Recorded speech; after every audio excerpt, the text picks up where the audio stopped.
तो बच्चों हमारा वाच्य का दूसरा भेद है कर्मवाच्य। तो इसकी जो सरल परिभाषा है वो क्या होगी कि जिस वाक्य में कर्म की प्रधानता हो उसे कर्म कहते हैं। या इसकी दूसरी परिभाषा और क्या हो सकती है कि जिस वाक्य में क्रिया के लिंग पुरुष वचन का प्रयोग कर्म के अनुसार हो उसे कर्मवाच्य कहते हैं। इसे मैं उदाहरण के द्वारा स्पष्ट करना चाहूँगा। तो जैसे मैंने आपको एक एग्जाम्पल दिया था कि मोहन पुस्तक पढ़ता है, मोहन पुस्तक पढ़ता है, ये हमारा जो एग्जाम्पल था ये हमारा कर्तृवाच्य का एग्जाम्पल है। अगर मैं इसको कर्मवाच्य में परिवर्तित करता हूँ तो ये इस प्रकार होगा कि मोहन के द्वारा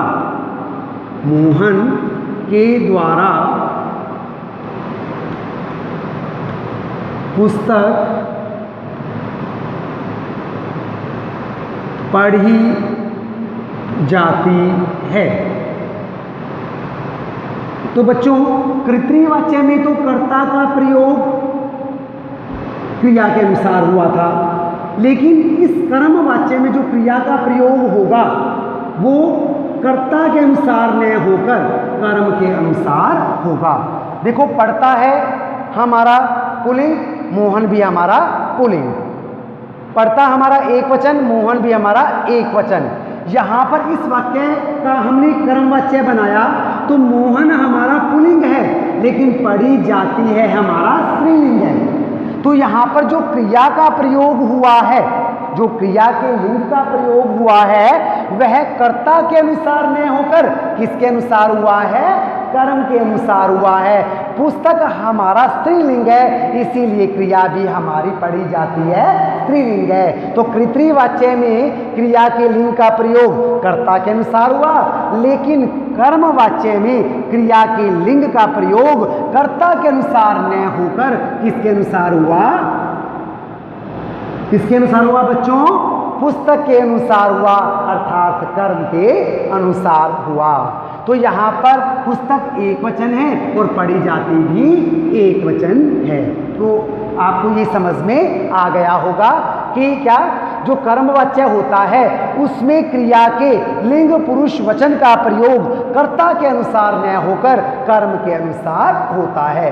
बच्चों जब आप कर्तृवाच्य से कर्मवाच्य बनाते हैं तो इसमें आप से या के द्वारा का प्रयोग करते हैं, लेकिन जब आप कर्तृवाच्य से कर्मवाच्य बनाएंगे तो आपको एक बात का ध्यान रखना होगा कि आपको उस वाक्य के काल को परिवर्तित नहीं करना है। देखो कैसे आपको काल को परिवर्तित नहीं करना है? वह स्कूल जाता है, तो वह स्कूल जाता है। बच्चों जाता है हमारा कौन सा काल है? ये हमारा वर्तमान काल है। कौन सा काल है? वर्तमान काल का ये हमारा उदाहरण है। जब हम इसका वाच्य परिवर्तन करेंगे, इसे हम कर्मवाच्य में परिवर्तित करेंगे तो हम इसके काल को परिवर्तित नहीं करेंगे।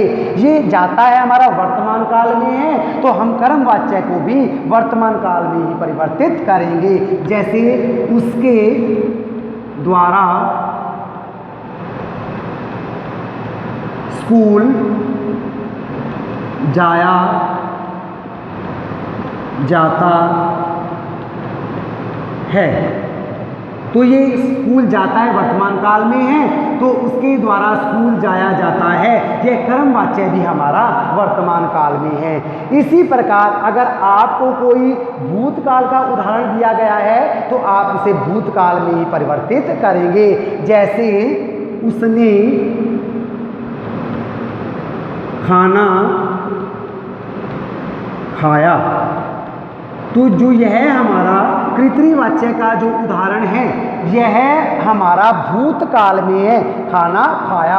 अगर जब हम इसका वाच्य परिवर्तन करेंगे तो हम भूतकाल में ही इसका वाच्य परिवर्तन करेंगे कि उसके द्वारा खाना खाया गया। तो खाना खाया भूतकाल में, उसके द्वारा खाना खाया गया, तो यह कर्मवाच्य भी भूतकाल के अनुसार हमने परिवर्तित कर दिया। वह कल दिल्ली जाएगा। तो ये एग्जाम्पल हमारा भविष्यत काल का है। अगर हम इसका वाच्य परिवर्तन करेंगे तो उसके द्वारा कल दिल्ली जाया जाएगा, उसके द्वारा कल दिल्ली जाया जाएगा। तो ये जो एग्जाम्पल था हमारा, वह कल दिल्ली जाएगा, यह भविष्यत काल का उदाहरण था। अगर और जब हमने इसे वाच्य परिवर्तित किया तो यह हमारा भविष्यत काल में ही परिवर्तित हो गया। तो बच्चों, मैं आपको एक बात और बताना चाहूँगा, जो आपका अकर्मक क्रिया वाला कर्तृवाच्य होता है वह तो आपका भाववाच्य में बदलेगा, और जो आपका सकर्मक क्रिया वाला कर्तृवाच्य होगा वह आपका कर्मवाच्य में परिवर्तित होगा। अर्थात जो कर्तृवाच्य होता है उसकी क्रिया अकर्मक भी हो सकती है, उसकी क्रिया सकर्मक भी हो सकती है। जो हमारा कर्मवाच्य होगा उसकी क्रिया केवल सकर्मक क्रिया होगी, और जो हमारा भाववाच्य होगा उसकी क्रिया केवल अकर्मक क्रिया होगी। तो आप इस बात को ध्यान रखेंगे। क्या बताया मैंने आपको कि कर्तृवाच्य की क्रिया अकर्मक और सकर्मक दोनों हो सकती हैं। कर्मवाच्य की क्रिया केवल सकर्मक होगी और भाववाच्य की क्रिया केवल अकर्मक होगी। तो अब हम तीसरा उदाहरण करते हैं, भाववाच्य, कि जिस वाक्य में भाव की प्रधानता हो उसे हम भाववाच्य कहते हैं। जैसे रीना ने गाया।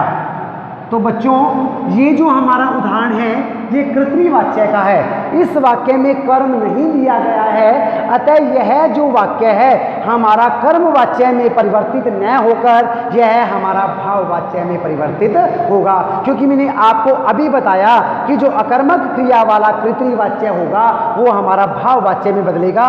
यहाँ पर रीना करता है और गाया हमारा क्या है, हमारी क्रिया है।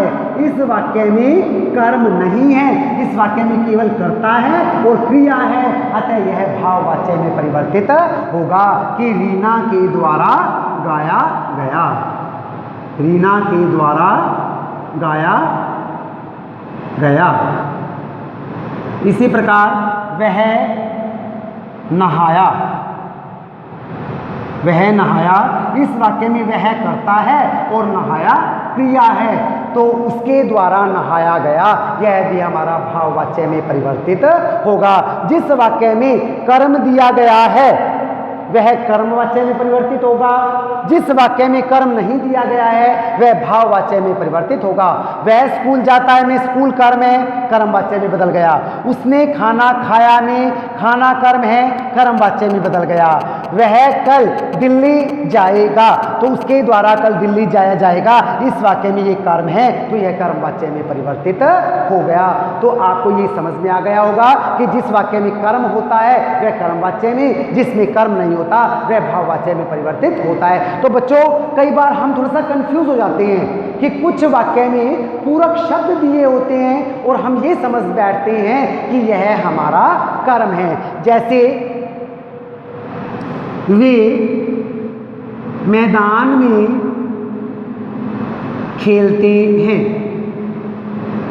वे मैदान में खेलते हैं, इस वाक्य में वे हमारा कर्ता है, खेलना हमारा क्रिया है, लेकिन जो मैदान में है ये हमारा कर्म नहीं है। वे क्या खेलते हैं, कोई आंसर नहीं मिल रहा, कोई उत्तर नहीं मिल रहा, तो यहाँ मैदान में जो है ये हमारा कर्म नहीं है, ये हमारा पूरक शब्द है, इसकी वाक्य में आवश्यकता है। तो कई बार बच्चे मैदान समझते हैं कि आगे करता है पीछे क्रिया है तो बीच में ये अवश्य ही कर्म होगा, तो ये कर्म नहीं होता, ये हमारा पूरक होता है। तो इस प्रकार आपको कर्ता पितृवाच्य, कर्मवाच्य व भाववाच्य समझ में आ गया होगा।